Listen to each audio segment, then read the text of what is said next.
Hi friends, assistant salesman എക്സാമിൻ്റെ last minute പ്രിപ്പറേഷനിലായിരിക്കുമല്ലേ എല്ലാവരും. അപ്പോൾ നമുക്ക് ഈ ലാസ്റ്റ് മിനിറ്റ് പ്രിപ്പറേഷൻ ഒന്ന് ഒരുമിച്ച് ചെയ്ത് നോക്കിയാലോ. ഇപ്പോൾ അഥവാ ആരെങ്കിലും പ്രിപ്പറേഷൻസൊക്കെ ആരംഭിച്ചിട്ടില്ലെങ്കിലും നമുക്കിതിൻ്റെ കൂടെ ഒന്ന് ചെയ്ത് നോക്കാം. അപ്പോൾ ഇന്ന് ഡേ 1 ആണ്. ഡേ 1 ഞാൻ നേരത്തെ മുൻപ് ചെയ്ത വീഡിയോയിൽ പറഞ്ഞിട്ടുണ്ടായിരുന്നു, നമ്മൾ സെക്കൻഡ് പാർട്ടിനാണ് എപ്പോഴും ഇമ്പോർട്ടൻസ് കൊടുക്കുന്നതെന്നല്ലേ. അപ്പോൾ അതുകൊണ്ട് തന്നെ ഞാൻ സെക്കൻഡ് പാർട്ടിലെ കുറച്ച് കാര്യങ്ങളാണ് കൂടുതൽ നോക്കുന്നത്. ഫസ്റ്റ് തന്നെ ഞാൻ മാത്സിലെ ക്ലോക്കാണ് എടുത്തിട്ടുള്ളത്.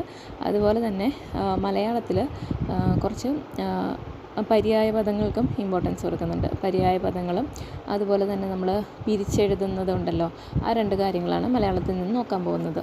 നമ്മൾ മുന്നേ നമ്മുടെ കയ്യിലുള്ള റാങ്ക് ഫയൽ ഏതാണോ അതിനകത്ത് നോക്കുക, അല്ലെന്നുണ്ടെങ്കിൽ പ്രീവിയസ് ആയിട്ടുള്ള ക്വസ്റ്റ്യൻ പേപ്പേഴ്സ് നമ്മുടെ കയ്യിലുണ്ടെങ്കിൽ അത് വെച്ചിട്ടോ അങ്ങനെയാണ് നമ്മൾ നോക്കാൻ പോകുന്നത്.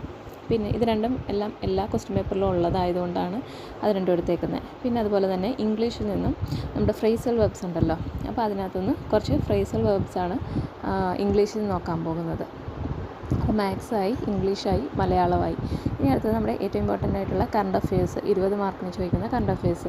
അപ്പോൾ ഈ കറണ്ട് അഫെയർസ് ഞാനിപ്പോൾ ഫസ്റ്റ് നോക്കുന്നത് ശരിക്കും നമ്മുടെ ഈ കഴിഞ്ഞ 2025 മെയ് മാസത്തെയാണ്. കാരണം ഇപ്പോൾ കഴിഞ്ഞ നമ്മുടെ ലാബ് അസിസ്റ്റൻ്റ് എക്സാം ഉണ്ടല്ലോ, അതിന് 2025 മെയ്യിലെ കറണ്ട് അഫെയർ വരെ കയറി വന്നിട്ടുണ്ടായിരുന്നു.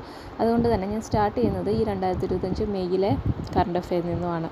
അതിൻ്റെ കൂടെ നമ്മുടെ ലാസ്റ്റ് നൊബേൽ പ്രൈസുകളും കൂടെ പഠിക്കുന്നുണ്ട് അഡീഷണലായിട്ട്. അപ്പോൾ മെയ് മാസത്തെ കറണ്ട് അഫെയർ ഞാൻ പഠിക്കുന്നത് എങ്ങനെയാണെന്ന് വെച്ച് കഴിഞ്ഞാൽ, നമുക്ക് യൂട്യൂബിൽ നമ്മുടെ ദൂരദർശൻ മലയാളത്തിൻ്റെ യൂട്യൂബ് ചാനലുണ്ട്. അതിനകത്ത് നമ്മൾ എടുക്കുകയാണെങ്കിൽ എല്ലാ ദിവസത്തെയും ന്യൂസ് അതിനകത്ത് നമുക്ക് കാണാൻ പറ്റും. അപ്പോൾ ഈ മെയ് മാസത്തെ അതിൽ എത്ര ദിവസമാണ് നമുക്കിന്ന് കവർ ചെയ്യാൻ പറ്റുന്ന അത്രയും ദിവസത്തെ ന്യൂസുകൾ നോക്കിയാണ് ജസ്റ്റ് അതിനകത്തുള്ള പോയിൻറ്റുകൾ നോട്ട് ചെയ്തെടുത്താണ് മെയ് മാസത്തെ കറണ്ട് അഫെയർ പഠിക്കാൻ പോകുന്നത്.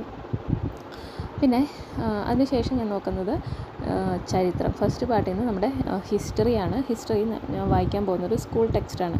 അതേതാണെന്ന് ഞാൻ ഇതിൻ്റെ കൂടെ ചേർക്കാം. ഫസ്റ്റ് പോർഷനിൽ നമ്മൾ നോക്കാൻ പോകുന്നത് ഈ ഒരു ഹിസ്റ്ററി ടെക്സ്റ്റ് 10ാം ക്ലാസ്സിലെ ടെക്സ്റ്റാണ്. ഇതിൽ ഫസ്റ്റ് ചാപ്റ്റർ നമ്മൾ നോക്കാൻ പോകുന്നത്. ഇതിൽ ചാപ്റ്റർ 1 എന്ന് പറയുന്നത് ലോകത്തെ സ്വാധീനിച്ച വിപ്ലവങ്ങളാണ്. അപ്പോൾ ഈ ഒരു ചാപ്റ്ററാണ് നമ്മൾ നോക്കുന്നത്. അപ്പോൾ ടോട്ടൽ ഇത്രയാണ് നമ്മൾ ഫസ്റ്റ് ഡേയിൽ നോക്കുന്നത്. ആദ്യം പറഞ്ഞത് സെക്കൻഡ് പാർട്ടിൽ നിന്ന്, ഫസ്റ്റ് പാർട്ടിൽ നിന്ന് ഈ ഒരു ചാപ്റ്റർ മാത്രമേ വായിക്കുന്നുള്ളൂ.